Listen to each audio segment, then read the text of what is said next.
अस्सलाम वालेकुम जी। मैं हूं फैसल अब्बास और मेरे साथ मौजूद हैं सिद्दीक जान साहब। सिद्दीक जान साहब, सोशल मीडिया पर एक वीडियो बड़ी वायरल हो रही है अरशद नदीम और आपकी, क्या माजरा है ये? देखिए, मसला ये है कि सोशल मीडिया पे मैं आपको इसका बैकग्राउंड बता देता हूँ। ये शुरू पीएमएलएन वालों ने किया और फिर बाद में चीज़ें कहीं से कहीं निकल गई। पहली चीज़ तो ये है कि अरशद नदीम साहब के साथ मेरी मुलाकात हुई 14 अगस्त को अच्छा। सुबह सुबह। और अरशद नदीम साहब हीरो हैं, पाकिस्तान के हीरो हैं और फ़ख्र है हर पाकिस्तानी को उनके ऊपर। और जब वो गए ओलंपिक्स में तो उस वक्त भी मैंने दुआ भी की उनके लिए और वीडियो भी अपलोड की। और ज़ाहिर है कोई भी पाकिस्तानी जब इस स्टेज पे जाता है तो वो पाकिस्तान का नुमाइंदा होता है। वो जीते और अल्लाह ताला ने करम किया पाकिस्तान के ऊपर, एक पाकिस्तानी को खुशी मिली, एक जबर फस्तायत का एक जो माहौल है मायूसी का उसमें। तो खैर मैं गया, उनसे मेरी मुलाकात हुई 14 अगस्त को सुबह। और मैं दरमियान वाले पोर्शन पे आने से पहले ये बता दूं कि अगर मुझे उन्होंने इग्नोर किया होता या उन्होंने मुझे अच्छा रिस्पांस ना दिया होता, अच्छा। तो मैंने उसके बाद हाई कोर्ट गया। हाई कोर्ट वहाँ जजेस से मुलाकात हुई, मियाँ गुल हसन औरंगज़ेब साहब से और अरबाब मोहम्मद तैयर साहब से और मोहसिन अख्तर कैनी साहब से। तो मैंने उसके बाद आके और एक ट्वीट किया था जिसमें मैंने कहा कि आज दिन का आगाज़ पाकिस्तान के हीरो अरशद नदीम साहब के साथ मुलाकात से हुआ और फिर अजीम जजेस से मिले और वो सारी चीज़। अगर उन्होंने मुझे इग्नोर किया होता या कोई ऐसी चीज़ हुई होती तो मैं क्यों उनकी तस्वीर लगाता खुद। हाँ बिल्कुल। मैं खुद क्यों तस्वीर लगाता, हो सकता तो वीडियो भी नहीं आई थी। लेकिन हुआ ये कि मैं उनके पास गया, कमरे में बैठा, बड़े अच्छे तरीके से मिले, ज़बरदस्त अंदाज से मिले, बातचीत हुई, कोई ऐसी बात नहीं थी। अब हुआ ये कि हम बाहर निकले, जब वो लिफ्ट में आ रहे हैं, अब मसला ये था कि उनका शेड्यूल बहुत टफ था। अच्छा। और बार बार नीचे से कॉल्स आ रही थी कि कोई इवेंट था कन्वेंशन सेंटर में और वो बहुत ज़्यादा लेट हो चुके थे क्योंकि वो रात भी लेट तक लोग उनको मिलने वाले आते रहे, वो सो भी नहीं पाए, कई दिनों से नहीं सो पाए। अब उस दौरान वो अगला अपना शेड्यूल भी देख रहे हैं, उनको कॉल्स भी आ रही हैं, मैसेज भी आ रहे हैं। आगे उन्होंने केपीके जाना था, फिर उन्होंने लाहौर जाना था, वो सारी की सारी चीज़ें। अब आप बताएं कि एक बंदा जो सारी रात से ना सोया हो, अगले दिन वो सुबह 1-1.5 घंटे बाद जाग जाता है और उसका शेड्यूल भी टफ है और वो सारी चीज़ों को रिस्पॉन्ड कर रहा है, तो जाहिर है वो मोबाइल में ही देख रहा होगा ना। अब हुआ क्या, ये जो वीडियो थी ना, इस वीडियो को पीएमएलएन वालों ने ये किया कि वो देखें जी सिद्दीक जान को वो इग्नोर कर रहा है और ये औकात है और ये वो। जाहिर है फिर आपको बताइए सोशल मीडिया, फिर इधर से दूसरी साइड ने रिएक्ट किया, उसमें फिर वो सारी चीज़ चली गई अरशद नदीम साहब के हवाले से। तो ऐसी कोई चीज़ नहीं थी। और दूसरी बात यह है कि देखें वो पाकिस्तान के हीरो हैं, वो पाकिस्तान के हीरो रहेंगे और उन्होंने पाकिस्तानियों के चेहरों पे मुस्कुराहटें लाए हैं, खुशियाँ लाए हैं और अल्लाह ताला करम करे और वो इससे बड़ी थ्रो फेंकें और इससे बड़ी कामयाबी समेटें। तो उनके लिए दुआएं भी हैं, नेक ख्वाहिशात में। तो ऐसी कोई चीज़ नहीं थी, बस सोशल मीडिया पे जो चीज़ आती है फिर हर एक अपना एक पॉइंट ऑफ व्यू होता है, फिर इस हिसाब से चीज़ें चलती रहती हैं। ठीक है। अच्छा, दूसरा बड़ा अहम तरीन मामला है कि अब तहरीक इंसाफ जो है वो जलसा करने जा रही है। कितना बड़ा सरप्राइज़ दे सकती है तहरीक इंसाफ? देखिए, बात अब सरप्राइज़ से आगे निकल गई है। अब सिर्फ सरप्राइज़ का मामला नहीं है, मामला यह है कि इमरान खान की जो रिहाई है ना, वो सारी की सारी जुड़ी हुई है तहरीक इंसाफ की एजिटेशन से। अच्छा, तहरीक इंसाफ जो एजिटेशन करती रही है ना, वो करती रही है केपीके में। पीटीआई ना पंजाब में कुछ कर रही है, ना कर पा रही है, ना पीटीआई कर पा रही है इस्लामाबाद में। पीटीआई को असल जो टफ टाइम हुकूमत को देना है वो देना है इस्लामाबाद में और पंजाब में। माह रमज़ान को अब आप देख लें कितने महीने गुजर चुके हैं। माह रमज़ान से पीटीआई ये कोशिश कर रही है कि इस्लामाबाद में जलसा करे। आमिर फारूक साहब के पास केसेस लगे, दीगर जजेस के पास केसेस लगे, इजाज़त मिली, फिर वो एनओसी मनसूख हो गया, फिर दोबारा फिर चलता रहा। फिर मुहर्रम से पहले उनका जलसा एक एनओसी इनका पीटीआई का मनसूख किया गया था या सस्पेंड किया गया था और उससे कहा गया था कि जनाब चेलम के बाद ये कर लें, चेलम के बाद ये कर लें। हाँ। यानी 20 सफ़र के बाद कर लें। अब वो 20 सफ़र के बाद कर रहे हैं। हुकूमत ने खुद ये तारीख दी थी कि इस तारीख को कर लें। इमरान खान साहब ने पीटीआई को एक बात बड़ी कैटेगोरिकल कही थी कि आपने अदालत की इजाजत के बगैर जलसा नहीं करना। ऐसा नहीं है कि पीटीआई कर नहीं सकती। और भाई सिर्फ केपीके से इमरान खान की कॉल हो, 1 लाख बंदा तो केपीके से आ जाएगा। रोक के दिखाएं आप केपीके वालों के लिए, पूरे पाकिस्तान की फोर्स लगा के देख लें और आप केपीके वालों को रोक लें। इस वक्त जो केपीके वालों के सेंटीमेंट्स हैं इमरान खान के वाले से, लेकिन इमरान खान ने कहा कि आपने अदालत की इजाजत से करना है। और वजह यह थी कि इमरान खान को ये खदशा है कि अल्लाह ना करे, अल्लाह ना करे, अल्लाह ना करे, अगर अदालती इजाजत के बगैर करते हैं तो वहाँ पे ये इस हुकूमत पे एतबार नहीं है। ये वो हुकूमत है जिन्होंने मॉडल में 14 लोग शहीद कर दिए थे। ये कुछ भी वाक़या करवा सकते हैं, इनसे कोई बईद नहीं। ये अपने इक़्तिदार के लिए, अपने मफाद के लिए, अपनी चोरी डकैती लूट मार के लिए किसी हद तक जा सकते हैं। तो इमरान खान ने कहा जी अदालती इजाजत के बगैर नहीं करना। अदालती इजाजत के बगैर करेंगे। अगर इन्होंने को वाक़या करवा दिया, और एक जज साहब का भी मैं खुद उस कोर्ट रूम में मौजूद था जब जज साहब ने कहा कि हम तो इजाज़त दे देंगे, लेकिन दबे अल्फाज में उन्होंने भी यही कहा कि अगर कोई वाकया हो गया या करवा दिया गया तो कौन जिम्मेदार होगा। देखें, इमरान खान की रिहाई जुड़ी हुई है पीटीआई अब एजिटेशन पंजाब में और वफाक में कितनी करती है। गेम खत्म हो गई, अब मामला कोई नहीं है। अच्छा, ठीक है, अलकादिर वाले भी ये फैसला नहीं सुना सकते, तोशाखाना में भी उनकी बेल होनी है, 9 मई में भी उनकी बेलें होनी है, वो जुडिशल हो चुके हैं। सारा डिपेंड करता है पीटीआई क्या करती है। 22 का जलसा बहुत मैटर करता है इमरान खान की रिहाई में। हुकूमत तो नहीं, इदारों की पॉलिसी में, एस्टैब्लिशमेंट की पॉलिसी पे बरारास असर अंदाज होगा 22 के जलसे को, कि अभी भी कुछ पता नहीं है।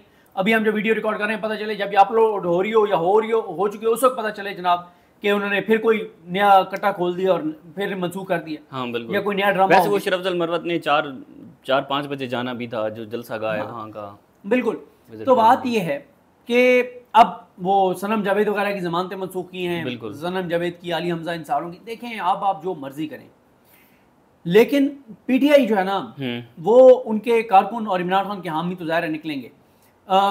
कुछ चीज़ें हमने देखी कि लोगों के अंदर ना ये सोच आने लगी है, पाकिस्तानियों के अंदर, किसानों के अंदर, आम आदमी के अंदर, कि भाई निकलना पड़ेगा, इस हुकूमत को घर भेजना पड़ेगा। जब तक ये हुकूमत रहेगी तो तबाही और बर्बादी है, मायूसी है, अंधेरे हैं, नुकसान हैं। ये तो आखिरी हद तक कोशिश करेंगे कि इस मुल्क का जितना बेड़ा गर्क कर सकते हैं करें, इनको निकाले बगैर मुल्क आगे नहीं जा सकता। देखना ही होगा कि पीटीआई आम आदमी को कितना अट्रैक्ट करती है। वैसे मैं आपको एक बात बता दूं, मैं उस जलसा गाह से होके आया था जब पीटीआई ने जलसा मनसूख किया था, जिसमें मैंने तनकीद भी बहुत ज़्यादा की थी। वो जगह आइडियल है। अच्छा, उस जगह के ऊपर पश्तून बहुत ज़्यादा हैं, लोकल, जो वहाँ पे जिनके बिजनेसेस हैं या जो मजदूर हैं, जो वर्कर्स हैं, उस सराउंडिंग में बहुत ज़्यादा हैं। सर जी, वहाँ अगर पीटीआई खुद पीछे ना हटी और पीटीआई की बाहर लीडरशिप कंप्रोमाइज ना हुई, आप वहां पे 1 लाख की फोर्स लगा दें, पीटीआई जलसा वहां पे कर लेगी। अच्छा, क्योंकि वहां पे लोकल इतना बंदा निकल आएगा, कोई इधर से निकल रहा है, कोई उधर से निकल रहा है, कोई यहां से आ रहा है, कोई वहां से आ रहा है, नहीं आप उनको कंट्रोल कर सकते। वो इतनी जबरदस्त जगह है और पीटीआई के लिए वो जबरदस्त जगह है। अब अली मीन गंडापुर साहब होस्ट हैं इस जलसे के। सारा डिपेंड करता है अली मीन गंडापुर साहब पर और केपीके के लोगों पर। देखें, इमरान खान ज्यादा डिपेंड कर रहे हैं केपीके के ऊपर इस्लामाबाद में, इसलिए कि इमरान खान को पता है कि केपीके वालों की जुर्रत, बहादुरी, वहाँ पे माहौल भी वो नहीं है। यहाँ पे पंजाब में मसला है कि लीड करने वाली कोई नहीं है। मतलब अब देखें ना, 2 लोग हैं मेन पंजाब में, मियां असलम इकबाल साहब हैं, हमाद अजहर साहब हैं, दोनों नहीं है, दोनों गायब हैं। उनकी मजबूरियाँ जस्टिफाइड होंगी, ठीक होंगी, उनके ऊपर जैसे सारी चीज़ें, लेकिन आपने तो एंड रिजल्ट देखना है, वो ये है कि इन दोनों के मंजरियाम पर न होने की वजह से पंजाब में कोई नहीं निकल रहा, कुछ भी नहीं है। जब तक आप पंजाब की जमीन शरीफ खानदान पर गर्म नहीं करेंगे, तब तक हीट नहीं पहुंचेगी। सारी गेम हुई है पंजाब में और वफाक में। अगर वफाक में ये जलसा करते हैं, जलसा तो 1000% कामयाब होगा, जलसा तो नाकाम हो ही नहीं सकता वहां पे। अच्छा, मैं कहता हूं ताहद्दे निगाह लोगों के कोई कैमरा, ये मैं आज आपको बता रहा हूं, कोई कैमरा उस दिन 22 अगस्त को कोई कैमरा लोगों को कैप्चर नहीं कर पाएगा कि कहां तक हैं लोग। अच्छा, ये मैं आपको बता रहा हूं, आज बता रहा हूं आपको। तो ये जो तंजीमें हैं तहरीक इंसाफ की, इनको पैगामात क्या दिए गए हैं? वैसे देखें, उनको तो ज़ाहिर है तैयारियां तो उनकी हैं, गाड़ी शाड़ी उन्होंने मुख्तलिफ शहरों से बुक कराई हैं। मसला यही है कि एंड टाइम पे ये ना होगी इनकी लीडरशिप भी कोई ऐसा वो कर दे कि जी हमने मनसूख कर दिया, ये चेंज कर दिया, इनके ऊपर है। ये इनको अगर ये चेंज नहीं करते तो सर ये बड़ी क्लियर एक चीज़ है कि बड़ा कामयाब होगा और बड़ा ज़बरदस्त ये जलसा होगा। और इसमें ये बहुत ही ज़्यादा मैटर करता है, बहुत ज़्यादा मैटर करता है कि लोग कितने ज़्यादा होंगे, क्योंकि मैंने आपको बताया कि इसका बरह रास्त जो असर है वो बरह रास्त असर इसका होगा जो इमरान खान की रिहाई है, जो रियासत की पॉलिसी है, इसके ऊपर बरह रास्त असर होगा। लिहाजा ये अब देखना होगा कि पीटीआई कितनी ज़्यादा लोगों को निकाले। जलसा कामयाब तो डेफिनेटली होगा, लेकिन जितना बड़ा जलसा होगा, जितना बारिश आता है उतना पानी आता है, जितना ज़्यादा बारिश आता है उतना ज़्यादा पानी आता है। ठीक है, ये तो असूल है। बिल्कुल, जितना गुड़ होता है उतना मीठा होता है।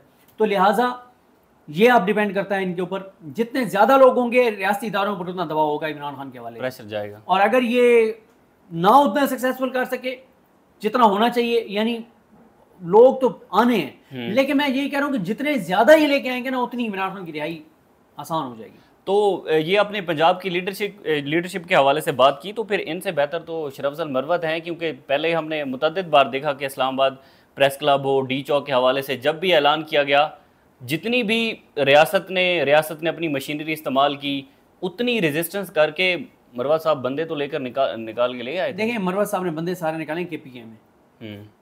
मरवा साहब को मैं इस तनाजुर में उस वक्त अप्रिशिएट करूंगा या दाद दूंगा जब मरवा साहब जो है वो पंजाब में लोग निकालेंगे। जाए ना मरवा साहब लाहौर में, करें ना एजिटेशन। मसला ये है कि बात सारी पंजाब की है सर, पंजाब में तय है कि यहाँ PTI का बंदा नहीं। मसला क्या है, अगर पंजाब के 2 शहरों में लोग निकल आए ना, फिर पंजाब के हर शहर में लोग निकलेंगे। ये तय है कि पंजाब में नहीं निकलने देना लोगों को। वहां पता है कि जिस लम्हे लोग निकलना शुरू होंगे, मरियम नवाज की हुकूमत गई। ये तो कच्चे धागे के साथ बंधी हुई हुकूमत है। मरियम तो पैनिक कर देंगी। इस वक्त जितनी बड़ी सहूलतकारी PTI पंजाब में मरियम नवाज की कर रही है, किसी की नहीं कर रही। और भाई पंजाब में एजुकेशन ही कोई नहीं है, और इल्जाम लगता है पंजाब वालों के ऊपर कि पंजाब वाले निकलने को तैयार नहीं है।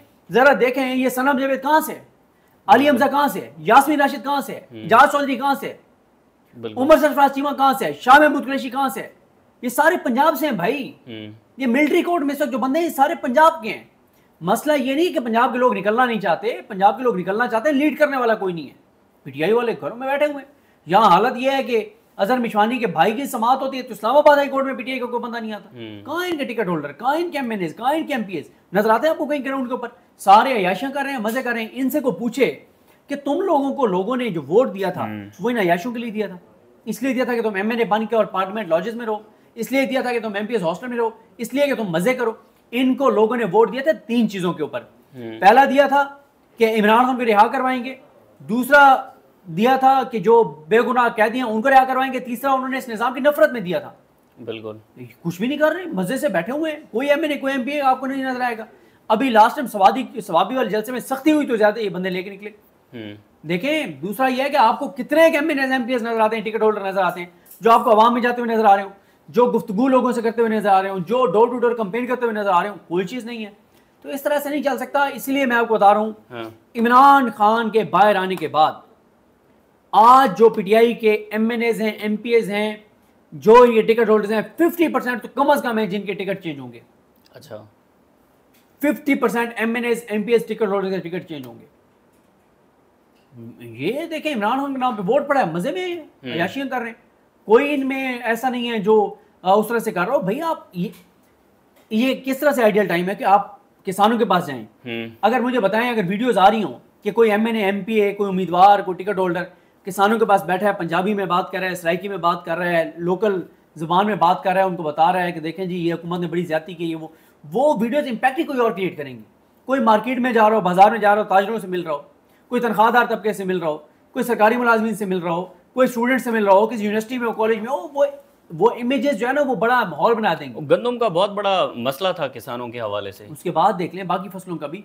तो आजकल PTI वालों को एक ही टास्क दिया गया, उस टास्क पे ये 22 अगस्त के जलसे से ज्यादा काम कर रहे हैं।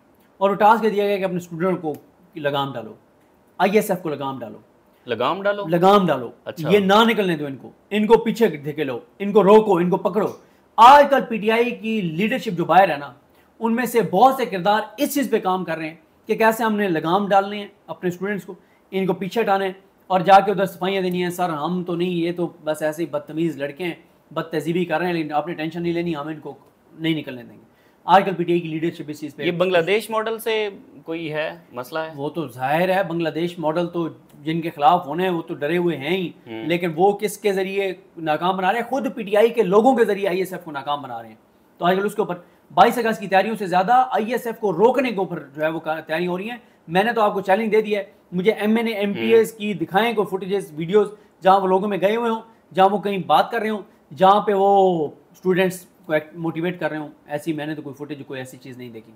ठीक है जी, बहुत बहुत शुक्रिया सिद्दीक जान साहब हमारे साथ मौजूद थे। 22 अगस्त का जो तहरीक इंसाफ का जलसा है वो बहुत ही अहमियत का हामिल है। इससे जुड़ी जो भी तफसीलात होंगी आपके साथ शेयर करते रहेंगे। इजाज़त दीजिए, अल्लाह हाफ़िज़।